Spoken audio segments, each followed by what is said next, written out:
Estamos hablando de un tema, le hemos puesto por título batalla naval, y nos habla acerca de cómo nosotros podemos tener conflictos, tormentos, luchas, batallas.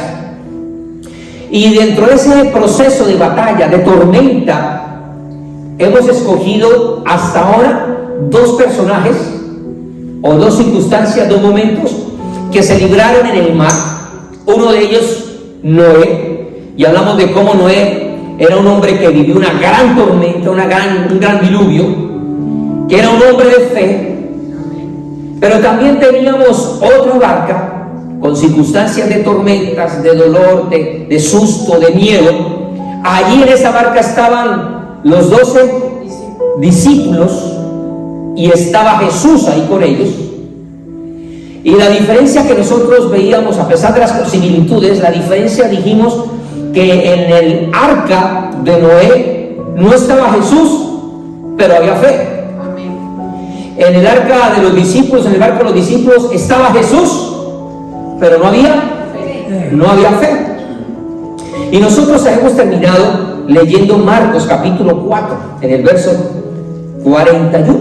En el verso 41, ahí habíamos dejado nuestra enseñanza y desglosamos una gran cantidad de cosas. El verso 41 decía: entonces temieron con gran temor y decían el uno al otro: ¿quién es este que aún el viento y el mar le obedecen?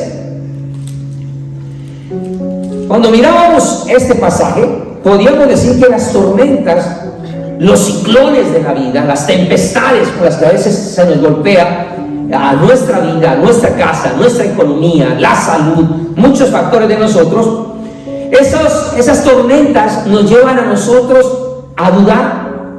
Esas tormentas nos llevan a nosotros a tener miedo, a tener una incertidumbre de qué va a pasar con este problema, con esta dificultad. Ya empezó a rodar por ahí un mensaje donde la OMS está reuniéndose y reclutándose para poder tomar decisiones para este año 24, porque dicen ellos que tienen que descartar la posibilidad de volver otra vez a encerrarnos en las casas, porque viene otra pandemia. Y entonces la gente empieza a circular eso en las redes y todo, y la gente se empieza a asustar, y la gente empieza a decir: ay, otra vez, ¿qué va a pasar? Porque esas tormentas nos llevan a nosotros a eso, al miedo, a la inseguridad, al dolor, al desespero, a las preocupaciones, a estar nosotros inseguros. Eso trae inseguridad, eso trae que nosotros estemos asustados de unas circunstancias. No es fácil enfrentar las tormentas en la vida. Nos lleva a nosotros a empezar a buscar soluciones humanas, a tratar de tocar puertas, a tratar de buscar personas, como el caso de los discípulos, tratar de solucionar de cómo sacar el agua del bote, pero no se puede. Eso lleva a que el ser humano, en medio de esa búsqueda, pues también se agote, también se canse, también se fatiga, también hace que entonces la gente pierda la esperanza, y por lo tanto también se pierde la fe. Ahora, yo quiero decirle un principio, yo quiero decirle que las tormentas humanas y las tormentas terrenales pasarán. Diga conmigo: toda tormenta va a pasar. Mire a la persona que está a su lado, dígale: tranquilo, dígale: tranquila, toda tormenta va a pasar.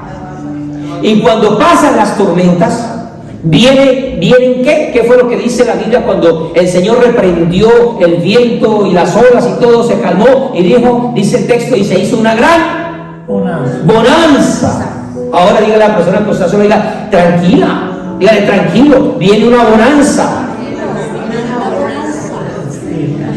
Y cuando hay bonanza, con las bonanzas llegan las alegrías. Y con las bonanzas llega la paz. Y con las bonanzas llega la felicidad. ¿Cuántos decimos amén? Y con las bonanzas llega el amor. Y con las bonanzas llega la restauración.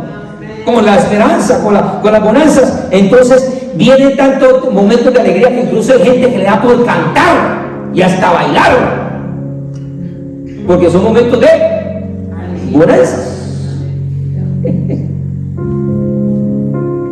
Pero las bonanzas también van a pasar. Esa no me gustó, pastor, esa no me gustó. Pero es que los tiempos cambian. Ahora, lo que vamos a entender ahora, según lo que estamos leyendo en el versículo 41 de Marcos, es que después de los discípulos estar tan asustados, preocupados de despertar a Jesús y ahora ver cómo se hizo una gran bonanza, después de la bonanza, dice ahí el texto, dice, pero ellos entonces temieron con gran temor. Ahora vuelven a tener miedo, pero no por la tormenta, porque ya no hay tormenta, ahora hay bonanza. Ahora el corazón de ellos les lleva a tener más temor que antes. ¿Por qué?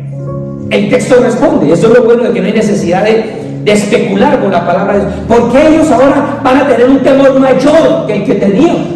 Eso es lo que significa la expresión temieron con gran temor. ¿Qué fue lo que los llevó a ellos a tener más miedo?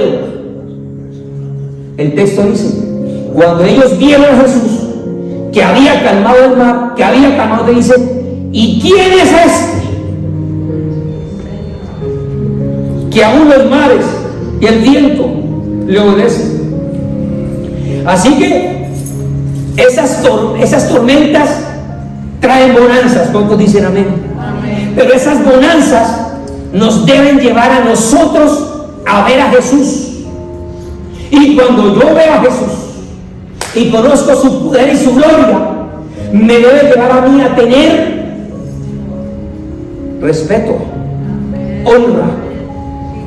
Porque el Dios que nosotros tenemos no es un Dios de papel. ¿Cuántos dicen amén? Amén. El Dios que usted y yo tenemos es un Dios poderoso. ¿Cuántos dicen amén? Amén. Los cielos de los cielos no lo pueden contener.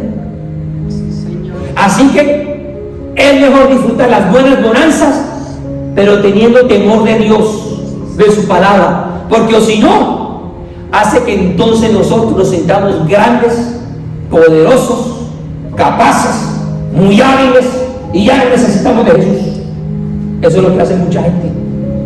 El Señor le cambia la tormenta, les trae bonanza, trae paz, y después se olvidan del Señor.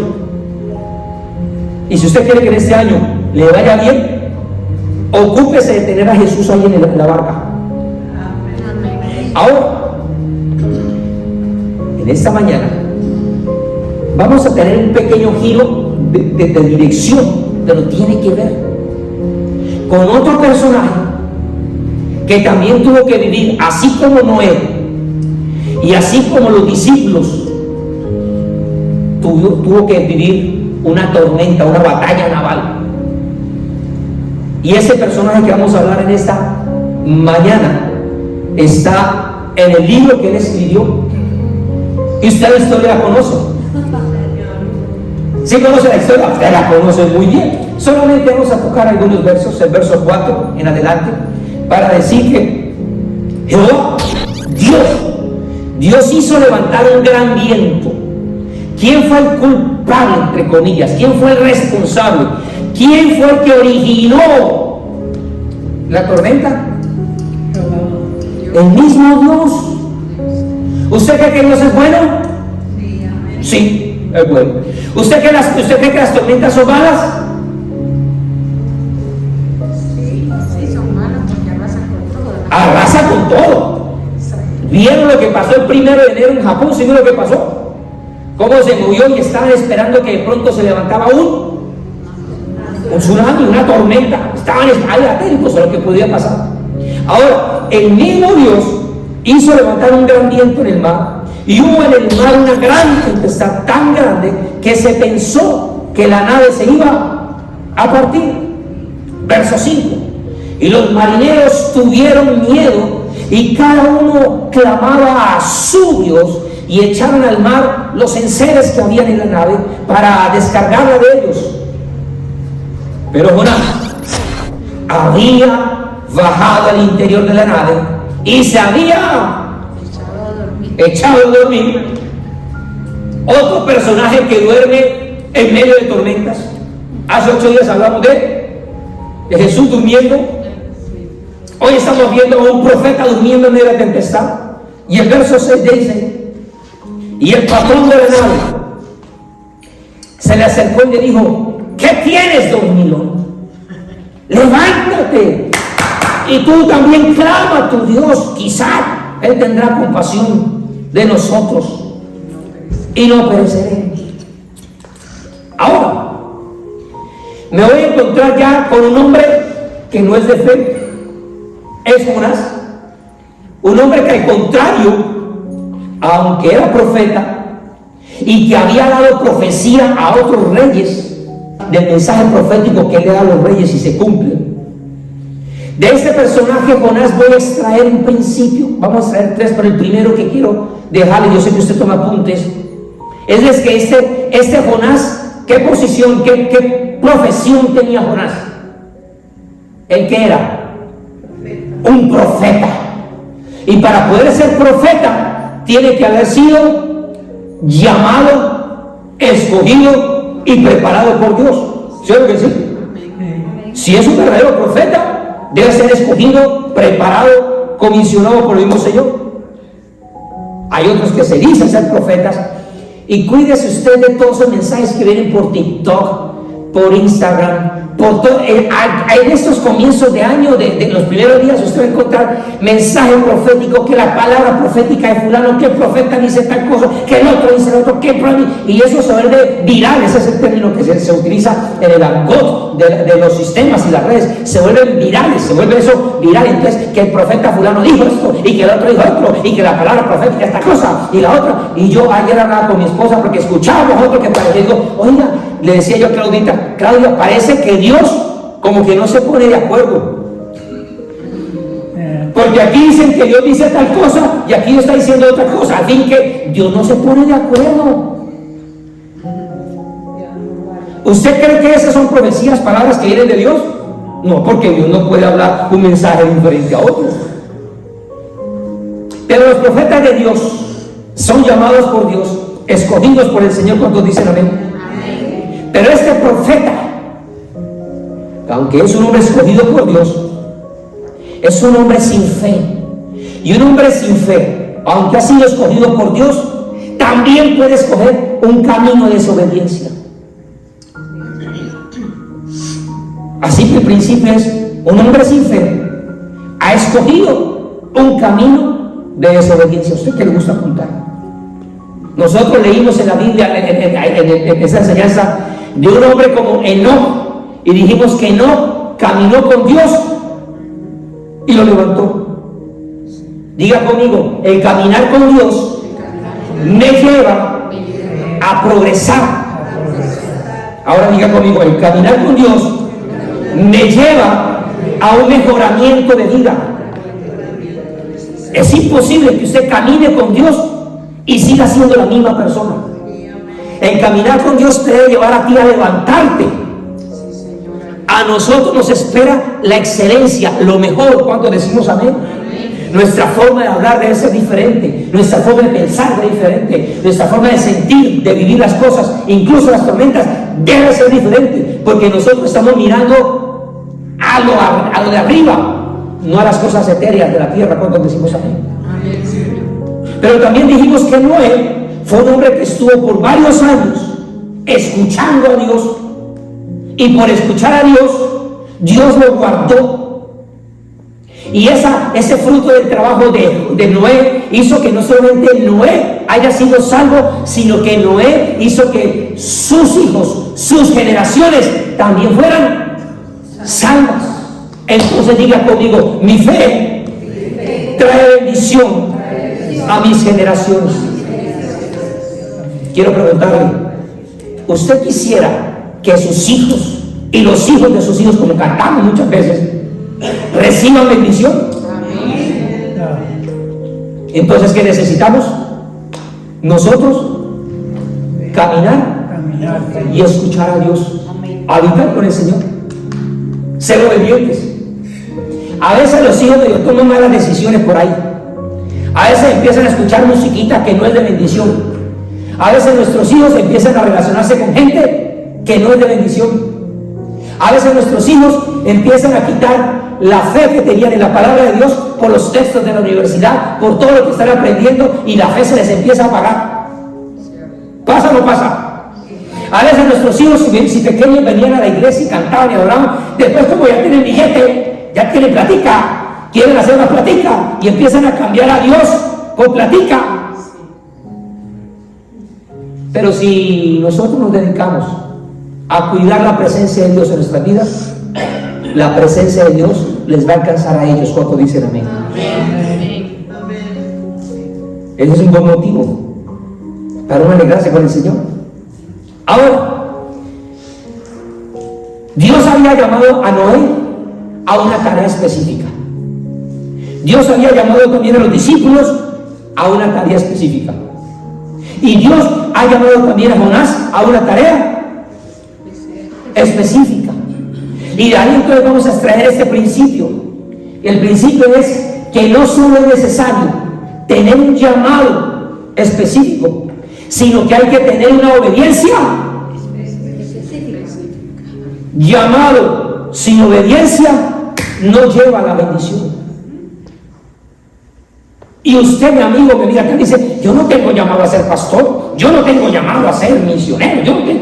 Pero usted sí ha sido llamado por el Señor para ser un hijo de Dios. Ahora, ¿qué espera Dios de sus hijos? Que seamos obedientes. Eso es lo que espera de nosotros. Y este señor Jonás, por no enfrentar, por no ser obediente a su labor, a su tarea, pues él trata de cambiar los planes de Dios. Usted conoce la historia de cómo él no obedece, no escucha, no ve, no atiende a Dios, sino que toma la decisión de huir de Dios. Le da la espalda al Señor y quiere hacer las cosas a su manera. Jonás es un personaje que no quiere que Dios le direccione o le diga lo que él tiene que hacer. Y yo no sé si a usted a veces le pasa eso. A mí me ha pasado que a veces Dios me dice: Daniel, es por acá, pero yo digo: no, Señor, es por acá. Que Dios me dice muchas veces: Daniel, no hagas esto, y yo más rápido lo estoy haciendo. Yo no sé si a usted le pasa. A Noé le pasó, perdón, a Jonás le pasó. Y entonces yo puedo ver que Jonás es un personaje que tiene una visión demasiado pequeña de Dios, pero tiene una visión muy grande con respecto a él mismo. Y ahora entonces esto me lleva a mí a entender que eso da origen cuando una persona deja de ver lo que Dios demanda, puede hacer y todo, para poner su mirada, su centro en sí mismo. Eso hace que cuando Dios demande algo, el ser humano trate de huir de las cosas de Dios. Y ahí nace lo que podríamos llamarle la teología del escapismo. ¿Y a qué se refiere eso? ¿A qué me refiero yo cuando hablo de la teología del escapismo? Se refiere a que Jonás va a tener una mirada, una perspectiva de Dios, una teología totalmente distorsionada, bien defectuosa con respecto a Dios. ¿Y por qué le digo esto?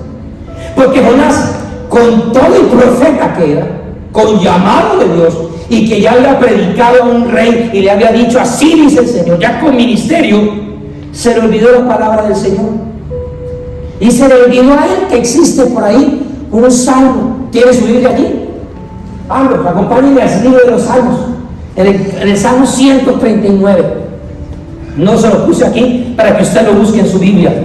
Salmo 139, muy conocido ese salmo, lo hemos leído, probablemente usted lo ha subrayado. Y en el Salmo 139 al señor Jonás se le olvidó lo que dice.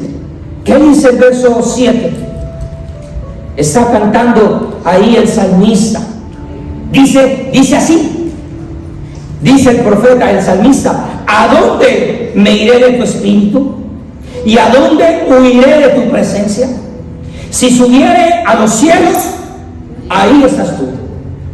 Y si me voy al Seol a hacer mi estrado, también allí tú estás. El Seol habla de los lugares oscuros o lo profundo. Dice el verso 9: y si tomare las alas del alba y habitar en el extremo del mar, aún allí me guiará tu mano y me asirá tu diestra. Quiero preguntarle, en aquel lugar del mundo usted y yo nos podemos ir donde no esté Dios. Todo lugar está. Por eso es que yo le llamo la teología del escapismo, el ser humano tratando de escapar de Dios.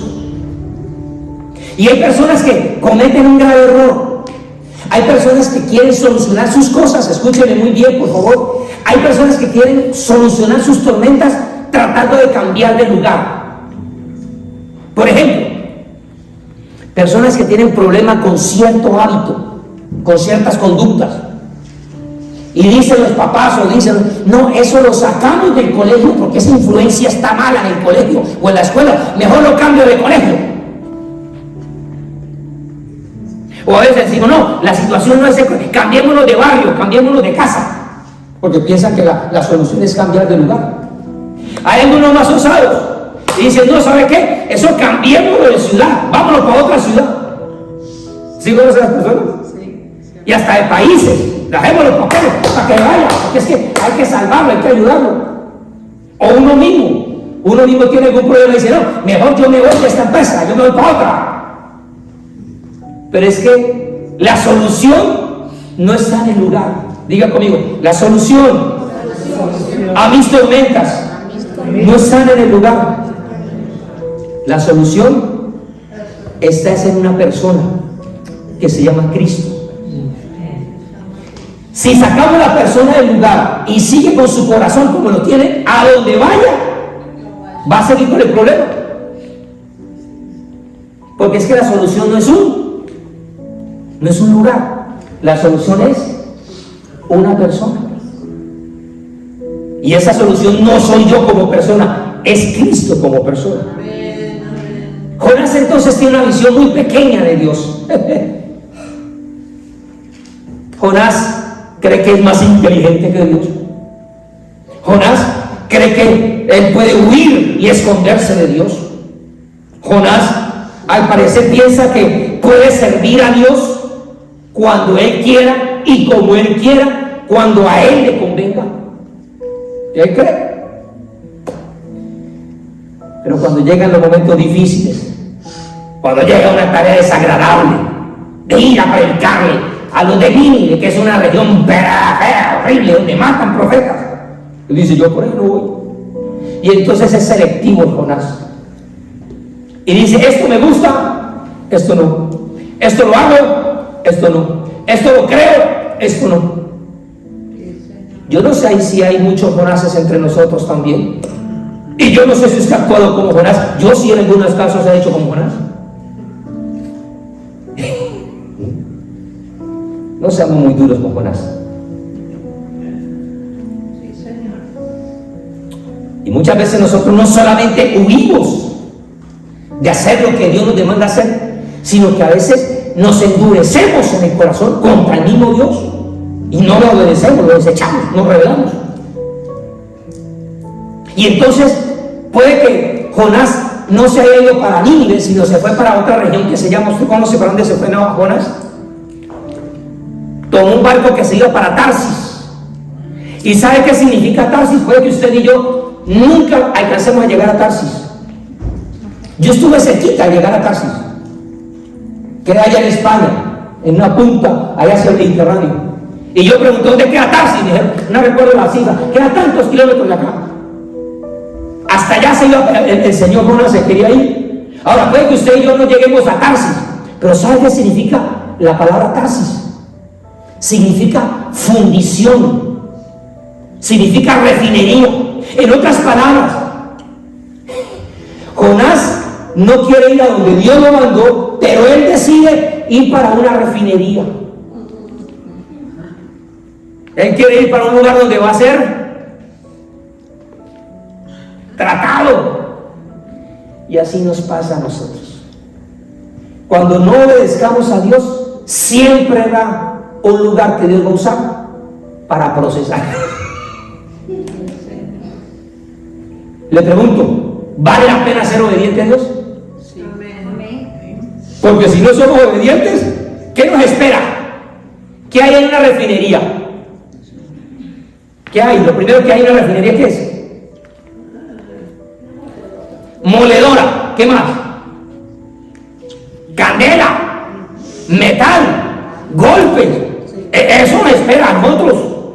Si no somos obedientes, nos espera. Y a mí me ha tocado también pasar una que otra refinería por ahí. ¿Sabe por qué? Por cabezón. ¿Cuántos hemos cometido ese error?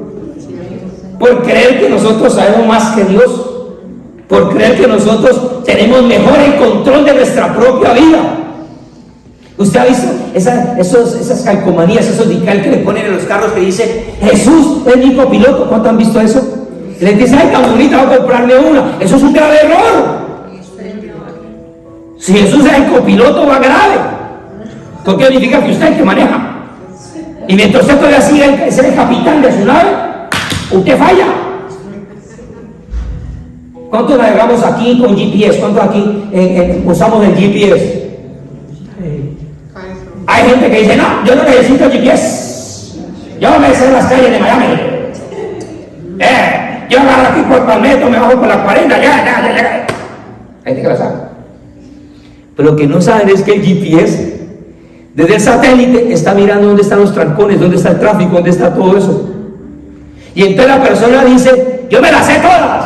Sí, va a llegar, pero va a llegar tarde, va a llegar estresado, va a llegar con mal genio, va a llegar con hambre, y si ya sufre de la vejiga, te va a llegar con ganas de pipí. Todo por no leer el GPS. Así nos pasa a nosotros. El Señor nos dio a nosotros un GPS, es la palabra. Pero como nosotros la sabemos más, yo sé el camino, yo sé por dónde es. Él sí sabe cuál es el verdadero camino. Yo me río muchas veces cuando voy manejando y los pasajeros me dicen, no se meta por aquí, yo me conozco el camino, métase por acá. Ay, por acá está demorado. Yo no sabía que estaba tan trancado. Digo, usted no sabía, pero el GPS sí sabía. Ahora, yo quiero, por favor, recordarle algo. Va a ser un poquito fuertecito, pero necesito decírselo. ¿Está listo? No, ay, la hermana Marisa, ay, más fuerte me va a dar. Yo quiero decirle algo con base en lo que el apóstol Pablo nos enseña en la primera carta a los Corintios en el capítulo 6. Apúntelo usted, no lo vamos a buscar ahora, pero en primera carta a los Corintios en el capítulo 6, a partir del verso 19 y 20, Pablo nos dice a nosotros como iglesia que usted y yo tenemos un cuerpo. ¿Cuántos decimos amén?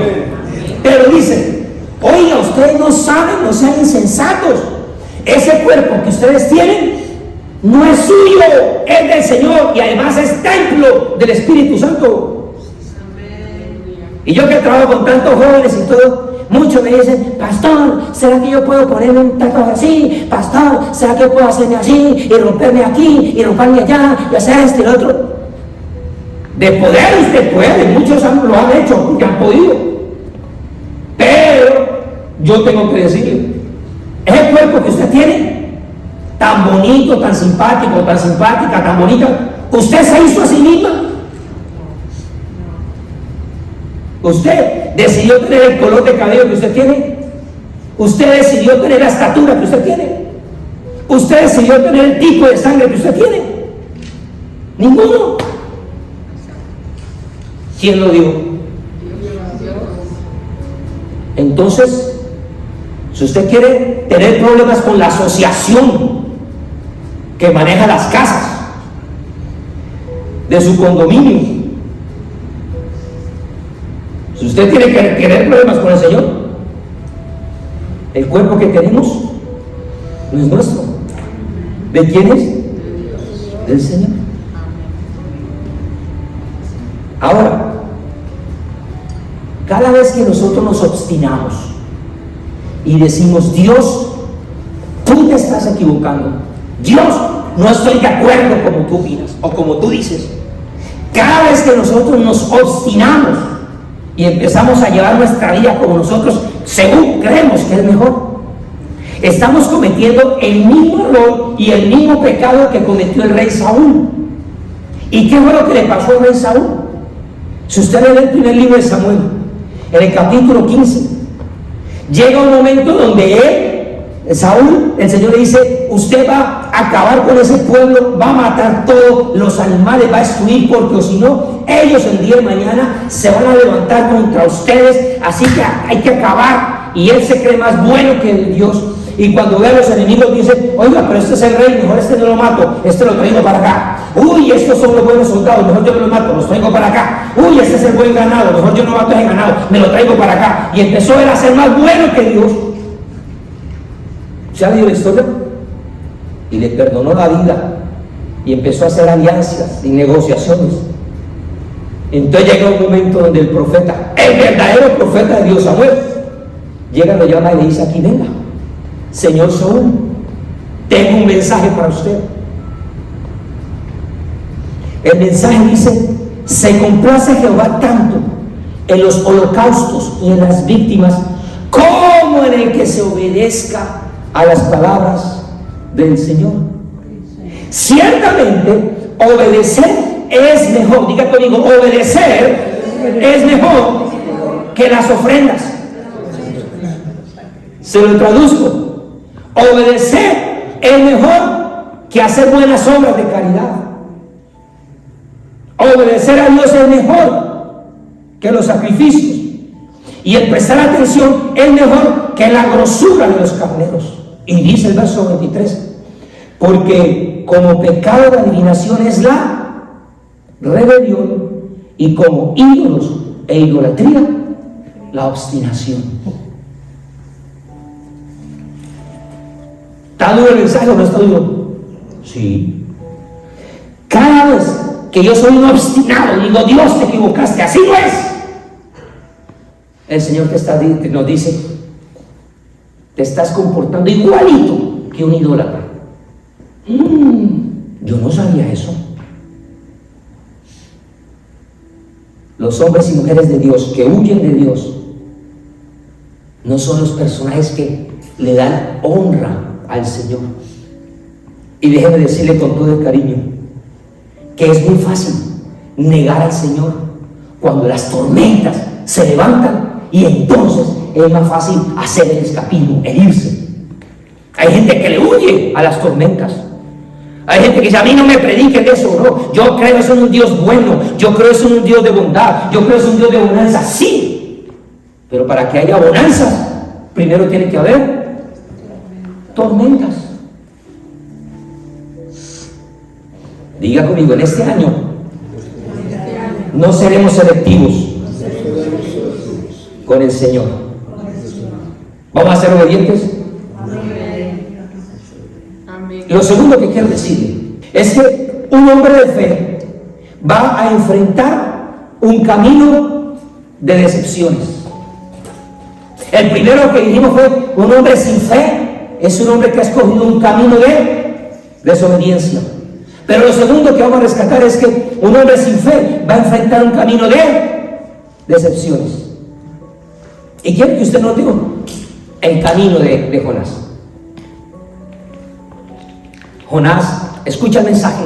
El Señor le dice, te vas para Nínive, vas a predicar. Él dice, no me voy para Nínive, yo me voy a ir. Y entonces toma otro camino, llama por suplicación un Uber, llamó a el Uber, le llegó rápido el Uber, le cobraron barato el Uber, llegó al puerto, allá llegó lo más de bien. Dijo, necesito un tiquete, se lo tenemos. ¿Cuánto necesita? Solamente hay uno. No, necesito solo uno. Eso es. Y él dice, está bien. Todo empieza a pintar bien. Y además le dice, y usted está de buena, señor Jonás, porque como es el último tiquete, era muy costoso, era 5 estrellas en el camarote, 5 estrellas en la mejor, en el penthouse del crucero, pero como es el último, ya va a partir, está a mitad de precio.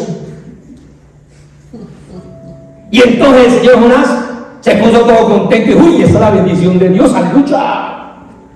Llegué rápido, me cobraron barato la carrera, llegué y hay puesto, hay cupo, y además 50%. Y se montó en el barco y había comida y había bebida, y él estaba feliz en su barco. Todo le estaba yendo bien al señor Jonás, todo le iba bien, todo le iba bien. Ahora, diga conmigo, las decepciones van a aparecer. A veces pensamos que porque todo nos está color de rosa, Dios nos está acompañando. A veces pensamos que porque todo se nos está dando, Dios nos está respaldando. Está detrás de nosotros respaldando, limpiando y quitándole enemigos y ayudando a eso. Y uno piensa, porque a eso uno piensa.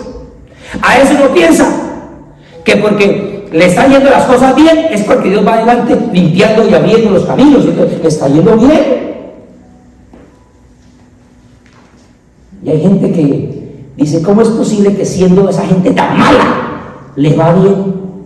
Y yo, que trato de hacer el bien, mire cómo me va. ¿Sí le ha pasado eso?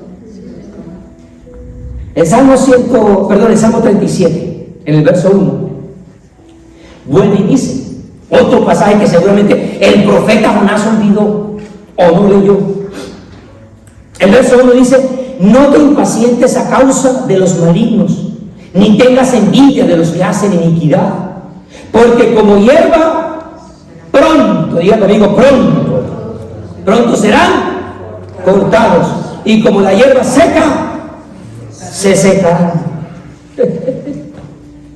Y entonces aquí es donde, si en el punto anterior hablé de la teología del escapismo, de lo que mucha gente rechaza, y para mí no hay dolor, y yo rechazo en el nombre de Jesús, y yo no traigo las malas energías, y yo cansado en el nombre de Jesús, para mí solamente victoria, para mí solamente alegría, y la gente evita el dolor, hay gente que evita el dolor, pero el dolor va a ser inevitable, la tormenta va a llegar. Entonces ahora tengo otro punto para compartir con usted, y es los 4 notaste. ¿Cómo así? Lo primero que quiero decir es, usted en esos versos no notó que el camino de Jonás no le estaba yendo bien, sino que ese caminar estaba descendiendo en su progreso espiritual. Él no está avanzando, él no está haciendo la bendición de Dios, no está siendo obediente, por lo tanto está yendo para dónde. Si Jonás hubiera seguido el plan de Dios, seguramente no solamente se hubiera librado de la tormenta, sino que al llegar a su destino hubiera sido un mayor mover de Dios. Cuando uno es obediente, el destino que nos espera está arriba en los cielos y no en lo tero, en lo pasajero de la tierra. Segundo, notaste que al propio Jonás le tocó sacar el billete de su bolsillo para pagar su pasaje. Y yo me imagino a Jonás sacando las monedas, y según lo que yo estudié, probablemente las monedas en ese tiempo que eran impresas estaban selladas y tenían la marca, y así como nuestro billete dice In God we trust, nosotros confiamos en Dios. ¿Cuánto decimos amén? Con ese mismo dinero estamos pagando licor y decimos que confiamos en Dios. Con ese mismo dinero estamos invirtiendo para cosas malas, para las cosas deshonestas. Algunos se van contra las chicas malas con ese mismo dinero. Yo me imagino a Jonás, si tenía una marca ahí de esta moneda pertenece al imperio de Israel, a la gran nación de Dios, pero Dios no está en ese dinero. Lo que quiero decirte es, si tú tomas la decisión de invertir tus propios recursos, Dios entonces no te va a dar sus recursos.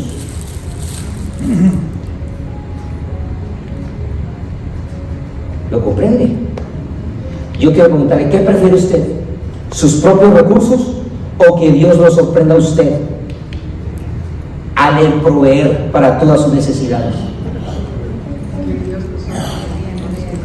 El tercer notaste, notó que el capitán de esa tribulación, de esa embarcación, y aún los marineros llegaron a descubrir al causante de la tormenta, y cuando lo descubren, llega un momento que don Jonás dice, yo me llamo Jonás, yo soy siervo del Señor, yo tengo llamado de Dios, soy profeta de Dios. No notó que el capitán y los tripulantes dijeron, usted es un hijo de Dios en estas. ¡Qué testimonio! ¡Qué barbaridad! Yo me imagino a Jonás que se le cae la cara de la vergüenza al ser descubierto por unos inconversos que sabían del Dios poderoso que tenían los israelitas, pero que este hombre no representaba a ese Dios. Y lo cuarto, usted no nota en la historia de Jonás que al final él termina en un lugar que él no quería estar. ¿En dónde quería estar? Tarsis, allá, la punta de España. Él soñó aquí por un lado. Ella salía en el Mediterráneo echándose bronceador, ahí en el hotel de Hilton, en las bancas ahí bronceándose, tomando. Y al final, ¿cómo terminó? Perdón la expresión, yo sé que ya se acerca el almuerzo. Terminó siendo un vómito de pez. ¿Cuántos tenemos mascoticas? La de nosotros a veces se come algo malo por ahí, o una mata de pelos y ya. Y después y mis hijas dicen, ¡ah! Si esa es fea, ahora imagínese el vómito de un pez. Así que Jonás te lo echo un poco. Ahora nada le sale como Jonás lo planeó. La Biblia nos enseña en el libro de Proverbios que el camino de los transgresores es duro. La Biblia también nos enseña: no se dejen engañar.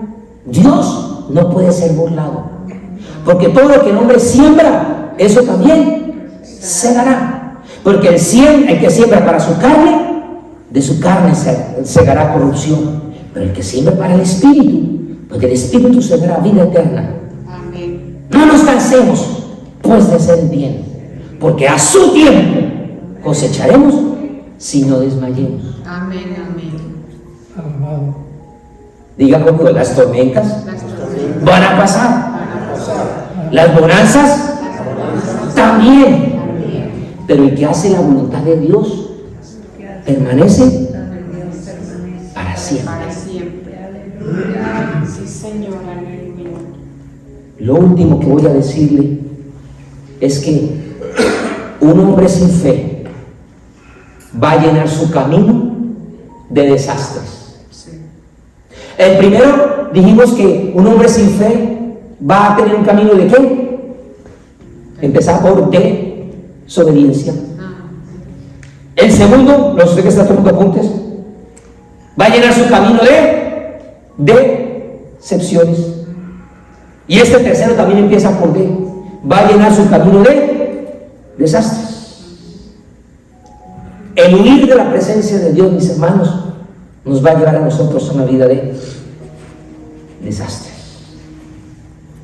Ahora, cuando usted y yo tomemos la decisión, porque usted conoce la narración, el capitán dice: hemos hecho todo lo necesario, sacaron todo el cargamento y lo tiraban al mar para poder que la nave estuviera más liviana, y todo eso sacan, botan el oro, botan las riquezas, botan el plátano, botan todo lo que tenían en el mercado, todo lo que saben, empiezan a botar la mercancía, todo el comercio que tenían, todas las ganancias, todo eso lo empiezan a botar, y seguía la tormenta. Y llegó un momento donde se encuentra el causante de la tormenta. El causante fue Jonás.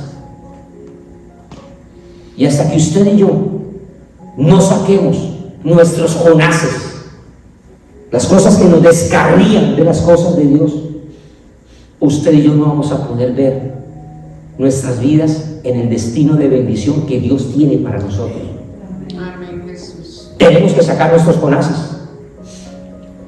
Por mucho tiempo, la gente que ataca la Biblia decía que esa historia de Jonás era una mentira, que eso era una fábula, que era un mito, que era una historia, que eso no fue verdad. Muchos afirmaron eso. Pero el Dios que a su tiempo, diga conmigo, a su tiempo, saca cosas a la luz.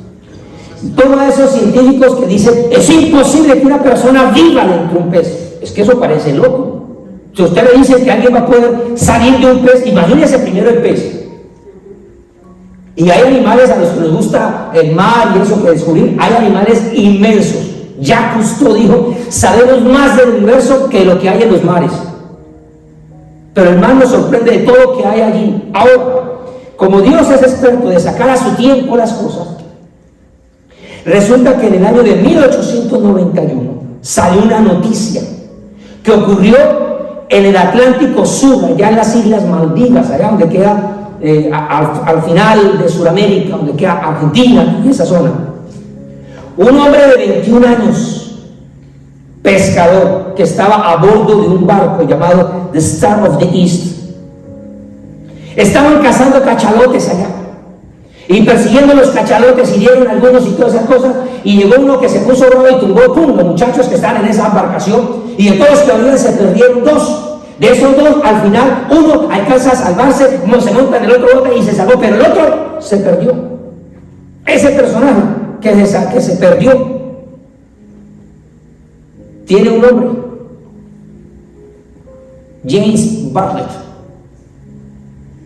Y resulta que los pescadores, después de todo esto, un día y medio después, se encuentran que hay un cachalote flotando. Ellos cazaban cachalotes porque de ahí sacaban la sustancia para sacar perfumes, el aceite y una cantidad de cosas, y entonces toman el cachalote y cuando lo van a montar dicen, oiga, pero este parece que está herido como el que nosotros herimos al día pasado, hace 2 días, día y medio. Y lo agarran, se lo llevan para la playa, lo organizan y lo comienzan a abrir para sacar el hígado, y cuando de pronto ven que hay algo que se está moviendo adentro, algo vivo que está dentro de un cachalote muerto. Y cuando lo abren así con cuidado, porque hay que ver qué es lo que había vivo ahí, ¿a quién creen que encontraron? A James. Toda la piel blanca de los ácidos y el pelo calvo, los ácidos le tumbaron el pelo y la íntegra. Y él quedó trastornado. Y ese registro quedó, vale la redundancia, registrado por varios testigos, varias gente. Esto no fue una historia, esto no fue un cuento. Esto no fue un cuento, esto fue real. Dios demostrando que todo lo que hay en la palabra es cierto. Yo no sé si era un tiburón ballena. Para mí no era un tiburón ballena porque son vegetarianos, pero si el Señor usó un tiburón ballena, digo vegetarianos porque realmente ellos comen un microorganismo llamado krill. Ellos no comen peces grandes. Yo no sé si fue un granero, pudo haber sido un granero. No sé si Dios se inventó o se creó en ese momento algún animal, pero que existió. Y ese registro es tan real que Jonás nació, vivió esa situación. Es tan real que Jesús predicó de Jonás. Jesús no hubiera predicado de un personaje mitológico. Póngase de pie, por favor. Yo sé que el mensaje de hoy no estuvo tan bonito como el de hace 8 días. Este estuvo más tormentoso. Este nos confrontó. Pero es que si hablamos de las cosas bonitas de las tormentas, hay que hablar de las cosas que nos sacuden en medio de la tormenta. ¿Usted dice amén? Amén. Seguiremos hablando un poquito más de esto.